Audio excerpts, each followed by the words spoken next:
You ever turn it on TV in the middle of the night and you're just kind of fiddling through the channels? Kind of a dangerous thing to do in the middle of the night. But then you get to like a station, like maybe TBN or one of these other stations where you got a guy, or even sometimes it's PBS, but you got a guy who gets up there and he says, in the name of Jesus, all you need to do is speak to your wallet and you go get paid.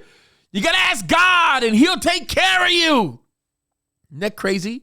It's kind of funny. And then they always sort of add to that, like, hey, you need to give a bunch of money to the Lord first, and then he'll multiply whatever money you don't have, And they make these big, huge statements out of, hey, you know what? You can get paid as long as you have faith, and whatever you ask God, you're going to get it.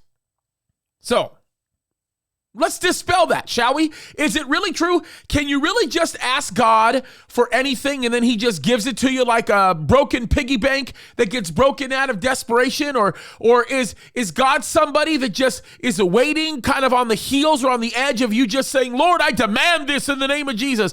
Is he the type of God that can get pushed around based on the way you say something or how you think or your mind is? Folks, the answer to that might be a lot more obvious than you think.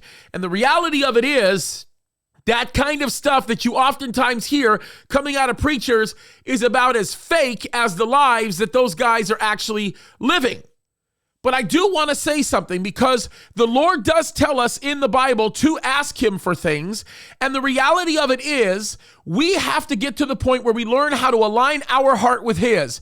And then we need to start asking him for the things that he wants for us. Now, some people might go, well, James, that's kind of a raw deal. What do you mean to ask him for things that he wants for us? What about what I want? Well, the way that I like to oftentimes dispel that nonsense is by simply saying that you have no clue what is good or wonderful or incredible compared to what God's understanding of that is. And if you go and you ask God for something and God gives you what you're asking for, chances are you're probably going to sell yourself short. So the ticket is to say, well, God, what is it that you want for me? And then say, I want whatever that is. And I can make you this promise. It'll be 1,000,000 times better than anything you want. Because while you're sitting here in the corner going, him and ha, in the name of Jesus, give me enough for a Snickers bar, God might be wanting to give you enough for everything you could possibly ever imagine or hope for.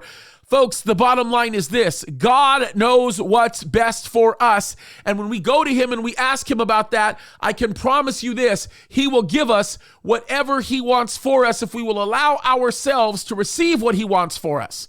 Now today, Sunday morning, we are going to talk about this subject, okay? First, second, and third service, we are going to have this conversation. It is out of Matthew chapter 7, where Jesus talks about asking, seeking, knocking.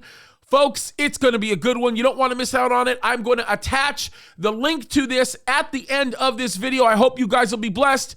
Love you guys. God bless you. And make sure you have God's heart before you ask him for anything, because whatever you ask him, if he wants you to have it, you're going to have it. And whatever you have that he wants you to have is going to be way better than anything you could possibly imagine. All right?